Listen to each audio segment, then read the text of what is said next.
পাণ্ডুলিপি পরিবর্তন করে জানুয়ারিতেই প্রাথমিক শিক্ষার্থীদের হাতে পাঠ্য বই তুলে দেওয়া হবে বলে জানালেন প্রাথমিক ও গণশিক্ষা উপদেষ্টা অধ্যাপক ডাক্তার বিধান রঞ্জন রায় পোদ্দার।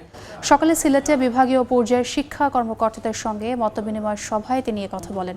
শিক্ষার দিক দিয়ে পিছিয়ে পড়া এলাকাগুলোর প্রতি অন্তর্বর্তী সরকার বিশেষ গুরুত্ব দিয়ে কাজ করছে বলেও জানান উপদেষ্টা। আমরা প্রস্তুতি নিচ্ছি জানুয়ারিতেই বাচ্চাদের বই দেওয়ার জন্য।